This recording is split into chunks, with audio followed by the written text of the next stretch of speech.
Alors du coup, après avoir eu un petit aperçu de ce qui se passe dans le nord à Lille, on va enchaîner avec Estelle Moreau qui nous vient un peu plus dans le sud de la France pour continuer cette première session Houillard. Je lui laisse la place.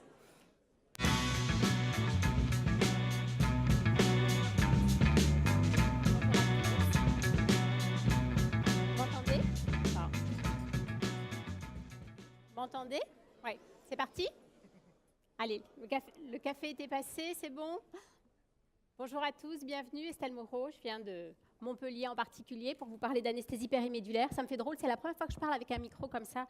J'ai l'impression que je suis Atul Gawande. Vous connaissez Atul Gawande? Non, non, mais c'est quelqu'un de très connu. Atul Gawande, il a commencé dans la vie avec 2 défauts majeurs. Il est chirurgien, orthopédiste. Et ce garçon a inventé la checklist. Vous savez, la checklist que vous faites tous les jours au bloc opératoire, c'est lui qui l'a mis au point et qui l'a lancée. Il fait des conférences absolument fabuleuses et je vous conseille d'aller écouter ses conférences sur Internet. Donc voilà, aujourd'hui, je me prends pour Atul Gawande, qui est une de mes idoles, donc je suis très très fière d'être avec vous. Je remercie bien sûr éminemment les organisateurs. Je pense que vous pouvez leur faire un big up parce qu'ils se sont mis en 4 pour vous. Donc bravo.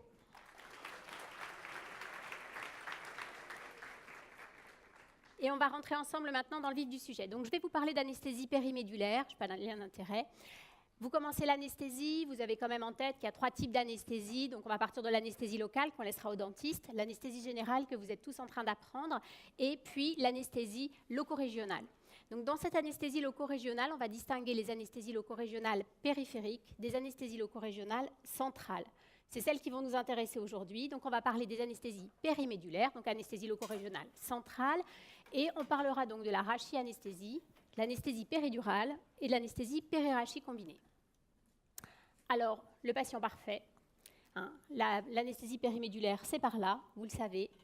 Quand on commence à y regarder d'un petit peu plus près, il faut avoir quelques notions d'anatomie. Donc, une vue osseuse, c'est, je pense, une des parties d'anatomie osseuse les plus difficiles à comprendre et à apprendre du corps humain. Enfin, peut-être que c'est parce que c'est ma spécialité, mais moi, j'ai passé beaucoup de temps sur ce schéma avant de comprendre exactement comment ça se passait dans le patient.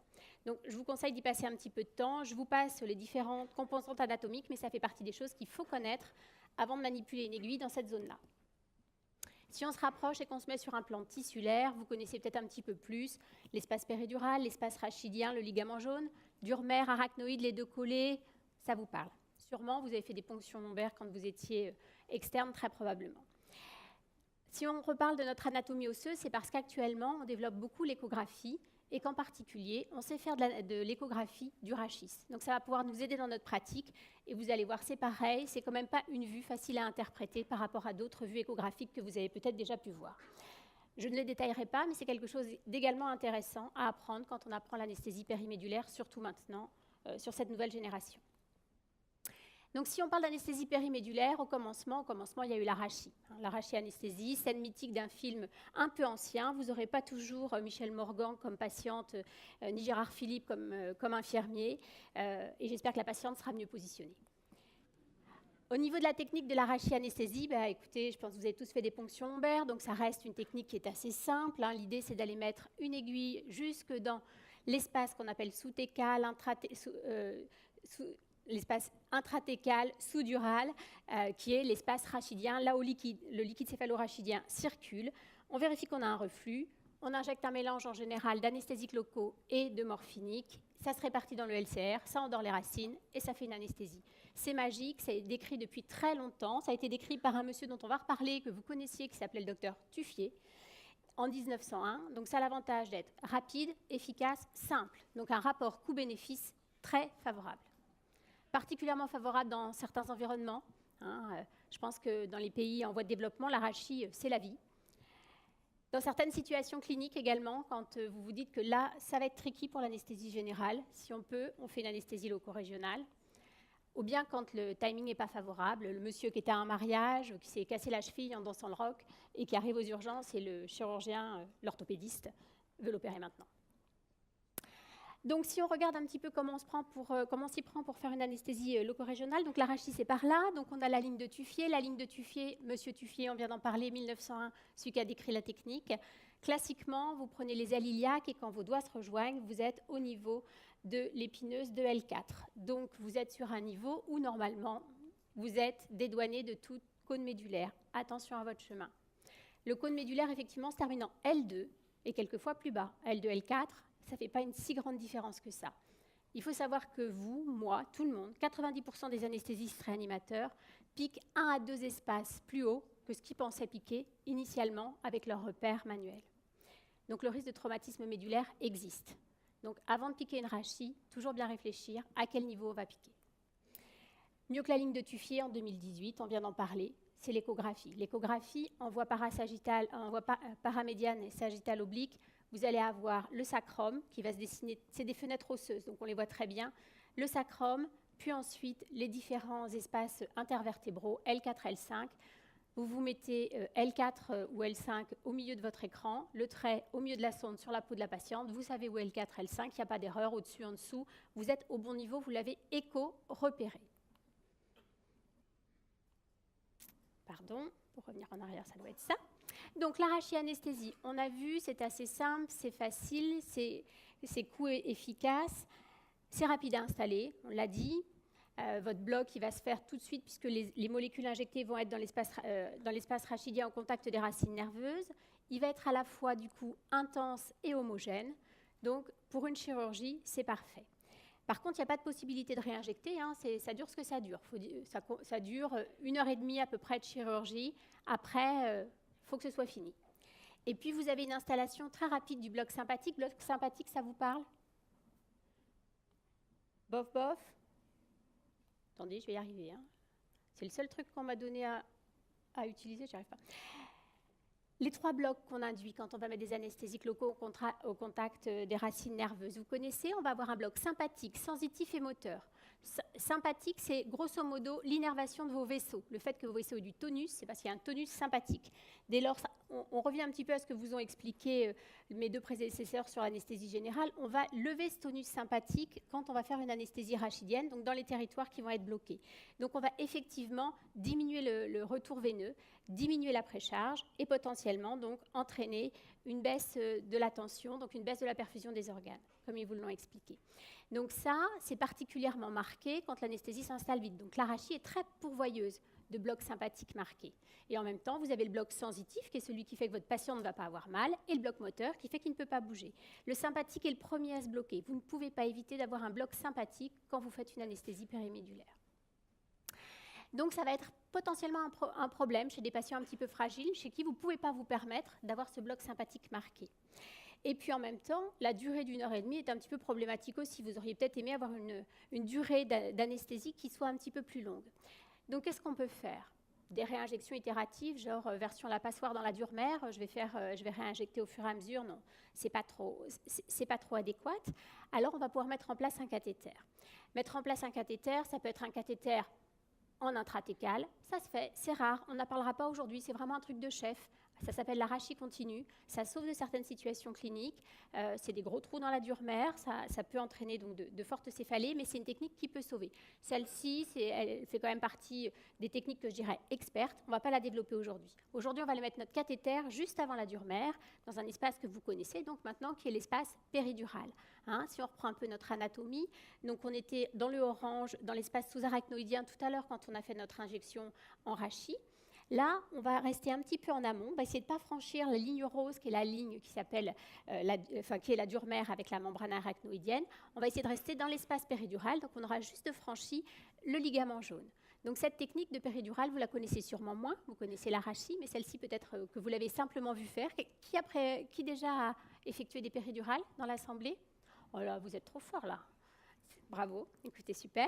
Donc, c'est une technique un petit peu plus complexe qui inquiète en général. Je ne sais pas, moi j'ai le souvenir quand j'étais à votre place, j'étais en orthopédie avec un anesthésiste que j'adore, qui m'a formé à l'anesthésie. Et tous les jours, il me disait, demain Estelle, tu poses ta première péridurale. Et j'arrivais à 6h30, ventre à terre, je préparais tout, j'étais trop contente. Il regardait le dos, il me disait, ça va être un petit peu compliqué. La prochaine. Ça a duré comme ça pendant 3 mois. Et vous voyez, c'est pour ça, depuis, j'ai pris ça comme spécialité, je mets des péridurales tout le temps. Donc la technique, c'est une technique de perte de résistance avec un mandrin liquide en général, une seringue basse pression, ça vous le verrez de visu quand vous manipulerez le matériel. Comment ça va marcher finalement? Parce que là, on est un petit peu plus loin, on est un petit peu plus à l'extérieur des racines nerveuses. Tout simplement parce qu'on va avoir un passage des anesthésiques locaux qu'on va mettre dans l'espace péridural, qui vont aller diffuser, passer à travers les deux membranes et se retrouver dans l'espace intratécal et donc entraîner une analgésie ou une anesthésie en fonction de la concentration. Donc vous voyez qu'on va avoir un effet plus lent, on va avoir un effet plus doux peut-être également, et on va le voir également plutôt modulable. Et modulable, c'est-à-dire qu'on va pouvoir faire de l'analgésie et de l'anesthésie. Et la péridurale s'adapte mieux d'ailleurs à l'analgésie qu'à l'anesthésie. Vous connaissez la différence un petit peu? Oui, l'anesthésie, c'est l'idée de perdre toutes les sensations. Les sensations douloureuses, motrices, thermiques, proprioceptives. L'analgésie, on va essayer de s'arrêter au bloc sensitif, donc limiter les sensations douloureuses, mais ne pas limiter la motricité. Et quand on arrive à faire ça, on dit qu'on fait un bloc différentiel. C'est-à-dire qu'on arrive à avoir un bloc, on a pris le sympathique, on n'a pas le choix, on a réussi à endormir les fibres sensitives, mais on ne va pas endormir les fibres motrices. Et le bloc différentiel, c'est vraiment la base de l'analgésie péridurale. Et ça va être la base, par exemple, en maternité, là où je travaille, là où je fais le plus de mon activité, en tout cas. Et c'est super important, parce que si une maman qui va accoucher, vous lui avez effectivement enlevé toute sensation douloureuse, mais que vous lui avez en même temps enlevé toute sensation motrice, eh bien, vous allez avoir un accouchement qui risque d'être moins naturel que ce qu'il aurait été sans votre analgésie péridurale. Et les femmes veulent un accouchement naturel. Donc, le bébé ne va pas se positionner de la même façon, la maman ne sera pas capable de la même façon de le pousser, elle ne va pas le ressentir pareil, et elle ne sera pas obligatoirement contente de cette anesthésie. Donc, vraiment, le bloc différentiel, c'est la base de l'analgésie de qualité. Alors, comment on fait pour réussir un bloc différentiel? Il y a plusieurs recettes. Alors, moi, je vous conseille la recette traditionnelle, ça fait des années que ça marche. On met des anesthésiques locaux, mais dilués, pas du tout les mêmes concentrations que ce qu'on a pu utiliser tout à l'heure en rachianesthésie, et un morphinique. Un morphinique va permettre effectivement d'avoir une analgésie qui soit plus homogène et qui dure dans le temps. Il y a des techniques que j'appellerais des recettes moléculaires, où on utilise de la clonidine, de la néostigmine. Certaines équipes l'utilisent de façon quotidienne. Je pense qu'il faut pour l'instant le garder pour le domaine de la recherche, sauf pour la clonidine, qui, elle, est utilisée assez facilement en rescue. Quand on fait un bloc différentiel, donc quand on est dans de l'analgésie post-opératoire ou de l'analgésie en maternité, on utilise des concentrations autour de 0,1%, 1 mg par millilitre. Et là, vous ne cassez pas la tête, à ces concentrations-là, la puissance est à peu près équivalente entre les différentes molécules. Donc ropivacaïne, lévobupivacaïne ou bupivacaïne, la puissance comparée est la même. À ces concentrations, ce n'est pas vrai pour des concentrations plus fortes. Donc finalement, ce qui va importer dans votre choix, c'est la praticité.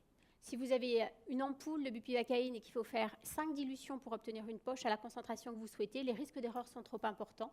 Rabattez-vous sur des poches pré-remplies qui sont directement utilisables, comme peuvent l'être la lévobupivacaïne, qui est commercialisée en 0,625 ou en 1,25, ou la ropivacaïne, qui pour l'instant, je crois en France, n'est qu'en 2 mg par millilitre, donc un petit peu concentré. Ce qui va faire le bloc différentiel également, donc on a vu que c'était le fait de diluer ces anesthésiques locaux, pour faire de l'analgésie, et puis la façon dont on les administre dans l'espace péridural. C'est ce que j'ai appelé la théorie du bolus. Dans l'espace péridural, on sait que le fait d'envoyer des bolus marche mieux que de faire du débit continu, c'est-à-dire de faire du goutte à goutte. Si vous faites du goutte à goutte dans votre espace péridural, ça va aller moins loin en diffusion et ça va imprégner de façon moins qualitative les racines nerveuses. Je vous passe cette diapositive qui explique les différentes modalités d'administration des anesthésiques locaux dans l'espace péridural, mais effectivement est apparue depuis 2013 une machine qui permet d'injecter des bolus à intervalles réguliers. Je lui dis, tu vas mettre 8 ml dans l'espace péridural de cette patiente toutes les heures. Et du coup, la machine va faire ces bolus itératifs, là où avant, elle pouvait simplement faire un débit continu, comme elle l'aurait fait dans une voie veineuse.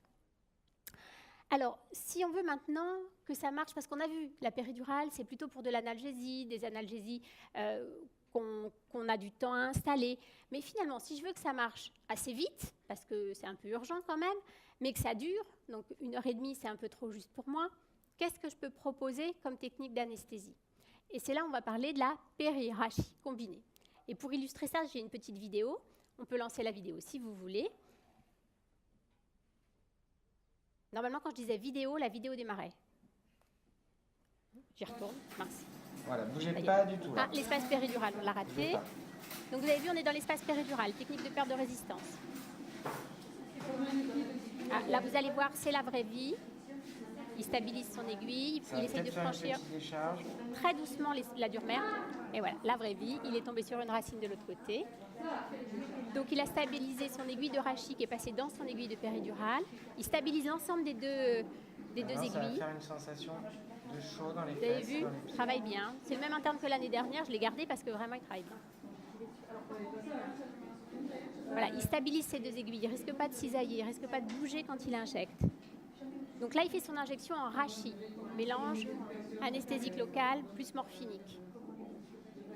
Ça va marcher vite et fort. Ok, il laisse l'aiguille de péridurale en place. Et maintenant, il va glisser le cathéter dans l'aiguille de péridurale. Un petit peu gratter dans le dos maintenant. Voilà, c'est des vieux cathéters avec des mandrins, donc il utilise la technique que j'appelle de l'escrimeur. Il fait comme ça, il sort en même temps son cadre quand il met, et maintenant il va retirer son aiguille de tuyau. Ok. Donc là, on a fait notre injection en intratécale, ça va marcher assez vite. On a réduit nos anesthésiques locaux parce qu'on a dit qu'on ne voulait pas que ça marche non plus trop fort à cause de notre problème hémodynamique. Et puis dans le cathéter de péridurale, on va rajouter des anesthésiques locaux qui vont venir prendre le relais de la rachis qui se lève. Ok, c'est une technique très élégante qui peut servir pour une analgésie très rapide, la patiente qui arrive en fin de travail, la patiente hyperalgique qui se tortille dans tous les sens qu'il faut calmer vite. Ça peut être au bloc opératoire. Là, c'était une césarienne, une patiente chez qui on ne voulait pas avoir un bloc sympathique trop important, trop rapidement. Donc, on a commencé par des petites doses en rachis, on va faire monter ensuite avec la péridurale. Mais ça peut se voir également en viscéral, sur de la chirurgie un petit peu abdominale basse et des patients qui sont par exemple insuffisants respiratoires, en orthopédie. Il y a beaucoup d'indications à cette périrachie combinée. Et alors, moi qui ai l'habitude de travailler beaucoup en maternité, je m'en sers beaucoup et je me rends compte que mes collègues dans les blocs, des fois, ils ne pensent pas parce que périrachie combinée, ils en font exceptionnellement. C'est une technique qu'il faut savoir garder en tête, très élégante quand on a des problèmes hémodynamiques ou qu'on veut faire une anesthésie périmédulaire centrale chez certains patients. Alors, une fois qu'on a fait ces anesthésies périmédulaires, il faut quand même s'assurer que ça marche. Alors, vous allez me dire, oui, mais moi, à la maternité, ma patiente, si elle a plus mal, c'est que ma péri marche, quoi. Est-ce que vous êtes d'accord avec ce raisonnement?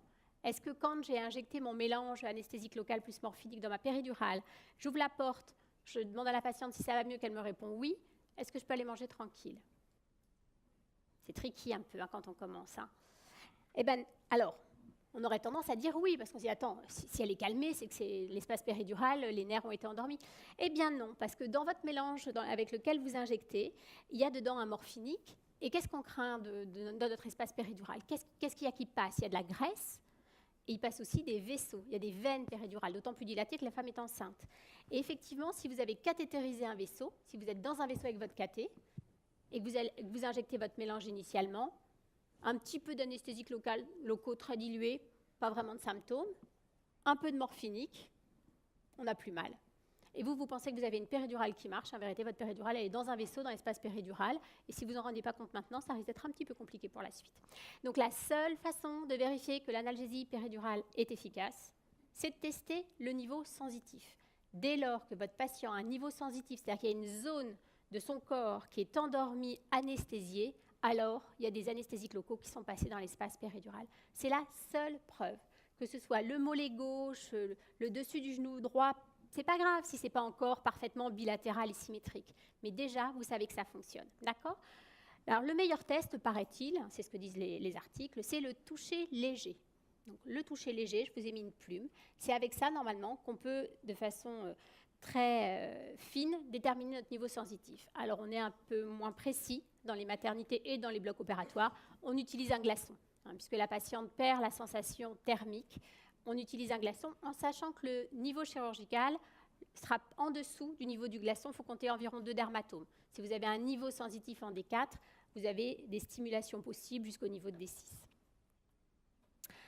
Alors, quelles sont les grandes indications, finalement? On s'en sert partout de cette péridurale et cette analgésie périmédulaire, du bloc à la réanimation. Bien sûr, la plus grosse utilisation, là où vous allez vraiment apprendre à faire des péridurales, ça va être à la maternité. On a 80% d'analgésie péridurale en France.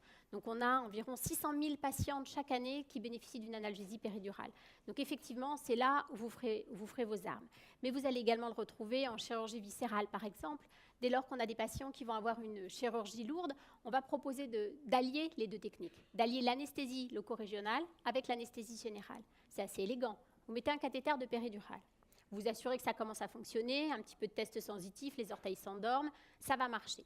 Vous endormez votre patient. Vous faites courir vos anesthésiques locaux à dose diluée pendant l'intervention. Le patient n'a pratiquement pas besoin de morphinique puisqu'il a une analgésie en cours.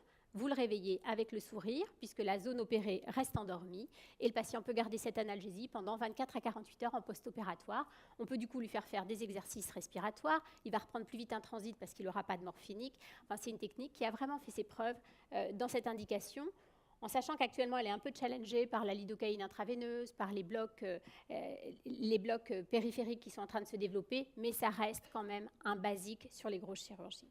La même chose en chirurgie cardio-thoracique, avec des patients qui bénéficient d'analgésie péridurale pour le post-opératoire, et en réanimation, en particulier sur les traumatismes thoraciques, où ça change la donne pour les traumatismes thoraciques. Des patients qui auraient peut-être dû être endormis, intubés, ventilés pendant plusieurs jours, on peut se permettre de les garder éveillés sous péridurale en faisant de la VNI avec une récupération bien plus rapide grâce à cette technique. Donc finalement, l'anesthésie périmédulaire, c'est du grand prématuré, parce qu'on en met aussi sur les grands prématurés, 27 semaines, laparoschisis, analgésie péridurale préopératoire, jusqu'au centenaire. Donc c'est vraiment la technique qui peut convenir à tout le monde. Faites attention quand même, il y a quelques contre-indications, il y a quelques éléments de sécurité. Pourquoi elle passe toute seule, ma diapo? Je suis en retard sur le timing? Dites-moi sinon. Les troubles de l'hémostase. Oh! Les troubles de l'hémostase, en particulier effectivement chez les patients potentiellement polytraumatisés ou les patients qui ont des troubles de l'hémostase acquis, le risque dans ces cas-là, c'est l'hématome péridural. L'hématome péridural, c'est un truc que vous allez en entendre parler tout le temps. On a tout le temps peur de faire un hématome péridural. Ça arrive presque jamais. Alors, le jour où ça arrive, c'est neurochirurgical. Donc effectivement, on a quand même raison d'avoir certaines angoisses par rapport à ça. Donc il va falloir gérer les antiagrégants, les anticoagulants, en particulier chez les patients en post-opératoire. C'est un peu compliqué, chirurgie cardiothoracique, héparine, analgésie péridurale. Ça demande quand même d'avoir réfléchi au sujet avant de se lancer. Les situations hémodynamiques à risque ou non stabilisées, on a vu le bloc sympathique. Le bloc sympathique, évidemment, n'est pas un allié de la bonne hémodynamique. Et puis les infections qui restent une contre-indication théorique quand le patient est sous antibiotiques. Il y a une complication majeure, celle dont doivent entendre parler les patients quand vous les voyez à la consultation, ce qui peut arriver quand vous devez les informer sur une anesthésie loco-régionale et en particulier sur une anesthésie péridurale, que vous connaissez parce que vous avez fait des ponctions lombaires, c'est les céphalées post-brèche durmériennes. C'est les migraines qui peuvent survenir dans les 24 à 48 heures. Ces migraines, elles sont très invalidantes. Elles sont classiquement quand on se met debout. Tortubitus, non, pas du tout. Ça passe quand on se couche. Elles sont également associées en général à une photophobie, voire à des acouphènes et beaucoup plus rarement à des symptômes type vomissement. Bref, tout patient qui va avoir une anesthésie péridurale doit entendre que s'il a des fortes migraines dans les jours qui suivent la technique, il ne faut pas hésiter à ce qu'il appelle, à ce qu'on aille le voir, à ce qu'on voit si c'est lié ou pas à la péridurale et à ce qu'on lui propose un traitement. D'accord ? Donc ça, c'est 1% des péridurales, par exemple. Donc, c'est une complication suffisamment fréquente pour que les patients en entendent parler. Et pour conclure, je vous dirais que quand on fait une anesthésie périmédulaire, que ce soit dans le cadre de l'analgésie ou dans le cadre de l'anesthésie, nos patients, ils sont conscients, ils sont à l'écoute. C'est plus du tout le même comportement de l'équipe que celui qu'on peut se permettre d'avoir quand les patients sont endormis. Donc, il faut le garder à l'esprit, avoir une attitude adaptée, puisque le patient entend tout ce qui se passe et que une fois qu'on a fait la boulette, c'est trop tard. Donc voilà ce que je voulais vous dire aujourd'hui sur l'analgésie périmédulaire. En parlant de attitude et comportement, je vous invite à visiter le site du CARO, CARO, Club d'anesthésie réanimation en obstétrique. Pour les gens passionnés comme moi par l'anesthésie obstétricale, on a fait des infos et une petite vidéo d'information pour les patientes et qui sont tout à fait des bons supports si vous êtes amené à faire des consultations dans ces contextes-là. Voilà, je vous remercie pour votre attention et merci à tous d'être venus ce matin.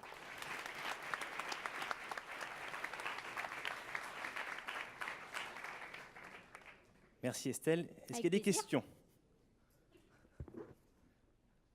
Moi j'ai une question. Sur la vidéo, j'ai vu qu'il n'y avait pas de test d'aspiration avant d'injecter la rachis anesthésie. On m'a toujours appris qu'il fallait le faire. Non. Qu'est-ce que tu nous dis du coup là-dessus? Alors, ce que je dis aux internes, alors le test d'aspiration, dans tous les cas, tu as un reflux. Il y a une étude qui a étudié effectivement s'il fallait aspirer ou pas quand on a vu son reflux, quand on met sa seringue de 2. Alors, il n'y a pas de différence. En particulier, si tu aspires, tu as plus de chances de faire bouger ton aiguille. Donc, au final, il n'y a pas de différence significative entre le fait d'avoir une analgésie, une anesthésie effective, que tu aies aspiré ou pas aspiré. Et je pense qu'aspirer, c'est la meilleure technique pour faire bouger ton aiguille. Et de plus, il est possible qu'il y ait plus d'hypotension quand on aspire, c'est-à-dire qu'on appelle ça faire barboter. C'est un truc de vieux anesthésistes. On fait barboter, c'est-à-dire qu'on prend du LCR, qu'on fait barboter avec les anesthésiques locaux. Donc il y a plus d'hypotension décrite quand on fait barboter ces anesthésiques locaux avec du LCR. Donc je ne recommande pas l'aspiration sur la seringue d'injection en rachis. Ni même ceux qui font, parce qu'il y en a qui font alors un test d'aspiration initiale, qu'injectent la moitié, et puis comme ça d'un coup pour se rassurer, ils refont un test au milieu, et ils finissent. Donc là, de toute façon, tu es au milieu. Tu aurais fait quoi? Si ça ne revient pas, tu ne vas pas t'arrêter, tu vas la finir ta seringue. Donc, je pense que ça ne sert à rien, si ce n'est risquer de bouger. Voilà ma réponse, assez tranchée, mais j'assume. Une question. Tiens.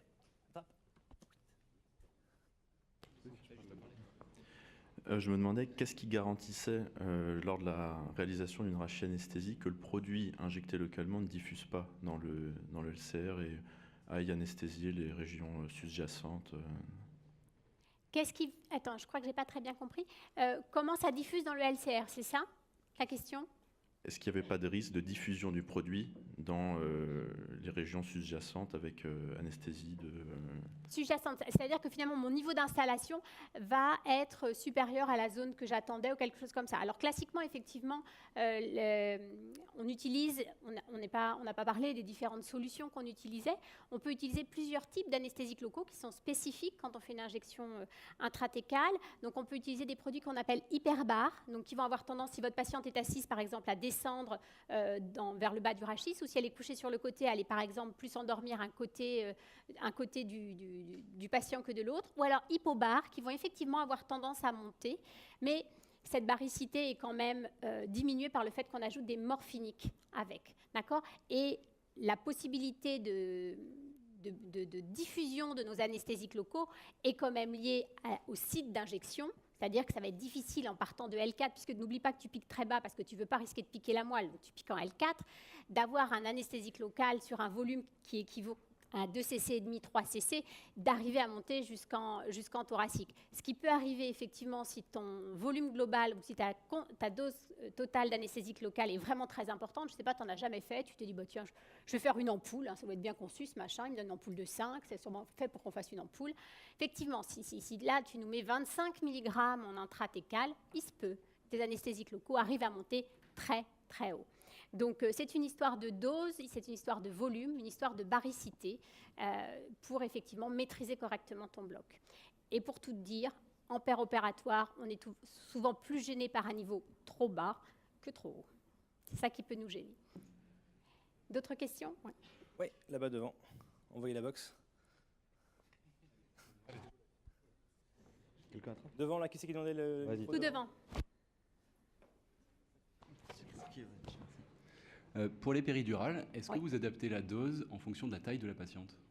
Alors, la dose à la taille de la patiente, on va peut-être plus en parler pour la rachis, et encore, tu as tellement de co-variables, si tu veux, finalement, il faudrait la taille exactement du canal rachidien qu'on ne connaît pas. Pour la péridurale, moins, d'accord? Le risque, l'extension est très multifactorielle, parce que ça va sortir par les trous de conjugaison, ça va se distribuer en cylindrique. Donc, tout ce que tu peux voir comme formule mathématique sur la dose initiale à injecter n'est pas bonne. Ce qu'il faut faire dans tous les cas, puisqu'on fait pour la plupart, mais là je sors un peu du sujet, plus de dose test, c'est de toute façon de faire des incréments. Donc, tu vas faire 5 cc de ton mélange, tu vas faire tes trucs, tu reviens, tu regardes ce que ça donne, tu vas refaire 5 cc.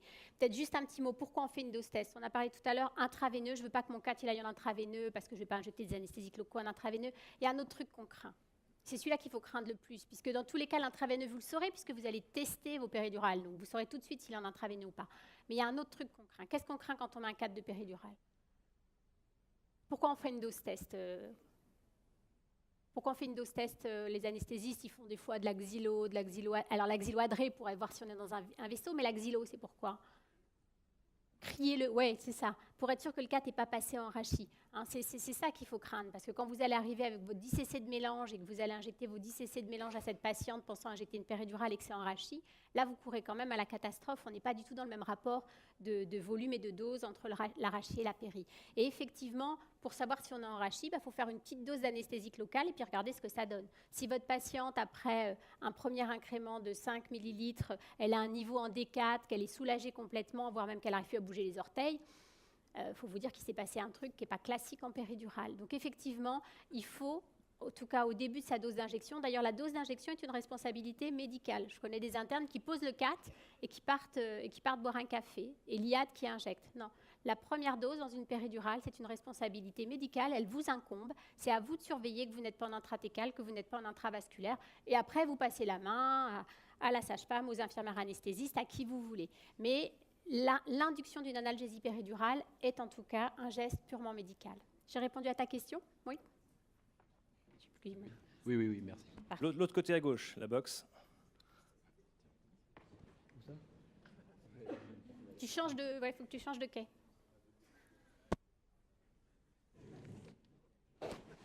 Il a un gage? La dose test, on l'a fait à l'axilo ou vous faites à autre chose? Alors, ce que je disais, moi, je ne fais plus de dose test à l'axilo. Après, ça reste débattu. Ça, je pense que ce sera en fonction des équipes où vous allez travailler. Chez la femme enceinte, on n'aime pas la dose test à l'axilo parce qu'effectivement, l'axilo va avoir un bloc moteur plus fréquent. Donc, pendant 1 heure après la dose test des patientes, tu ne peux pas les lever si moindrement tu avais envie de les mobiliser. Et ce que tu cherches, c'est à savoir si tu es en intratécal. Tes 5 cc de ton mélange font aussi bien pour savoir si tu es en intratécal ou pas. D'accord ? Donc, il y a des situations où il m'est arrivé d'en faire. Par exemple, si je veux une induction un peu rapide, tu vois, la patiente, effectivement, elle a très mal, je vais commencer mon induction avec de l'axilo 1. Mais sinon, non, ton mélange, si tu le fais bien 5 cc par 5 cc, ça sert de dose test. Et l'injection intravasculaire, de toute façon, tu sais comment tu la recherches. Tu ne cherches pas avec une tachycardie, tu cherches parce que tu cherches un niveau sensitif. Donc, c'est débattu. Je pense que dans les équipes où vous passerez, il y aura encore beaucoup de gens qui feront des doses tests. Mais la médecine, ça passe son temps à changer. Chacun a ses arguments. Fais-toi, ton idée. Qu'est-ce que je veux faire en faisant ce geste? Est-ce que je peux le faire autrement? Et qu'est-ce que je préfère faire? Toi, tu es là pour apprendre, donc tu apprends de tout le monde. Et après, tu feras ta synthèse quand tu vas exercer pour ton propre compte. D'autres questions derrière toi? Vas-y, retourne-toi, lance la box. Moi, je me demandais pour la péridurale, est-ce qu'on a des études qui nous recommandent plus pour l'injection de faire un mode continu ou alors des bolus répétés chaque heure ou un mode un petit peu mixte? Oui, bien sûr, il y a des études, tu sais. Si tu te souviens de la diapo, au départ, donc la péridurale, c'était même des sages-femmes qui venaient, qui faisaient un bolus quand la patiente avait mal. Donc, elles venaient quand elles étaient disponibles. Après, il y a eu le débit continu. Donc, effectivement, on a mis du goutte à goutte. Et après, on a fait des bolus avec la patiente. C'est-à-dire que c'est la patiente qui avait la responsabilité de son analgésie. Quand la douleur revenait, elle appuyait sur la machine qui envoyait un bolus. Et maintenant, on a des machines qui donnent le bolus de façon automatique. Donc, il est clair que quand on passe du mode continu au mode bolus, tu as moins de blocs moteurs. Donc, ça, c'est vraiment très important. Tu as une consommation inférieure en termes d'anesthésiques locaux. Tu as une meilleure satisfaction du patient et tu as moins de rappels du médecin. Alors pour vous, ça peut paraître un petit peu anecdotique, mais quand tu fais des gardes dans des maternités de 4000 ou 5000 accouchements, si en plus tu dois faire un service après-vente très important sur les péridurales que tu as mis, tu es réveillé toute la nuit. Donc tu seras un fervent adepte du bolus automatique. D'autres questions ?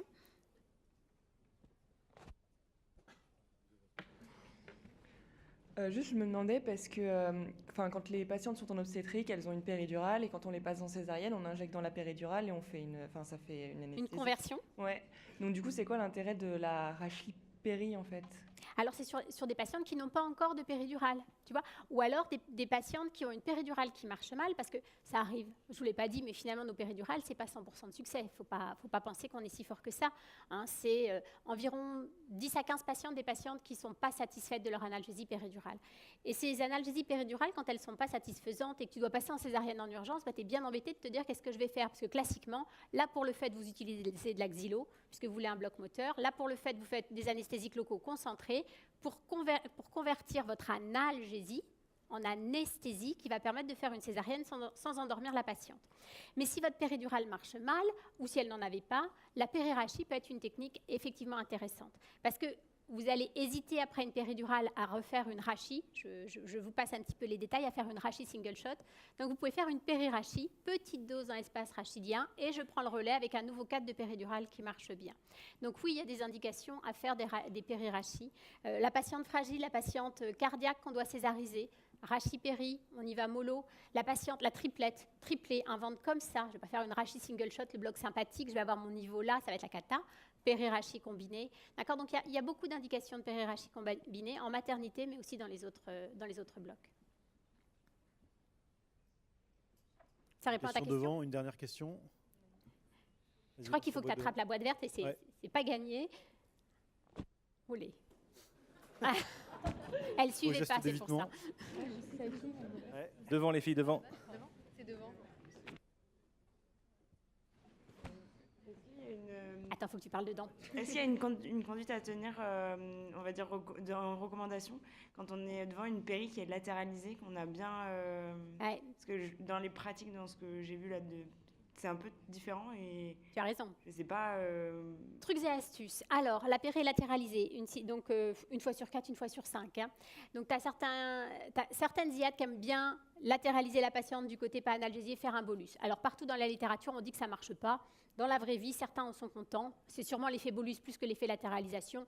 Si elles veulent essayer et que ça marche, tant mieux. Il y a des fois où il faut savoir aussi oublier le petit p.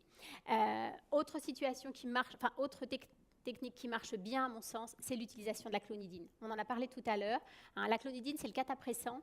La clonidine, à petite dose, on va être entre 50 et 75 gamma en péridurale, hein, pas en intratécale. Attention, ce n'est pas du tout les mêmes utilisations et ce n'est pas les mêmes effets indésirables. En péridurale, ça rattrape vraiment. C'est une très, très bonne rescue. Vous avez une péridurale latéralisée, une péridurale où vous n'avez pas bien le périnée, la patiente a très mal en bas. Ou alors, vous savez, ce truc-là, l'os, la barre, vous ne connaissez pas encore, mais ce truc affreux, 4 heures du matin, la douleur de là. On a l'impression que le bébé va sortir par l'aile iliaque et la patiente est très, très douloureuse et ça représente 1 cm, ce truc. Et vous n'arrivez pas à le rattraper avec votre péridurale. Alors là, la clonidine, effectivement, était une bonne rescue. 50 gamma, un petit bolus associé ou un peu de sérum phi pour pousser et ça rattrape bien la latéralisation. Et puis, si elle est vraiment majeure, si c'est genre blanc-noir, eh ben, tu reposes. Hein. Merci. Merci beaucoup, Avec plaisir. Estelle.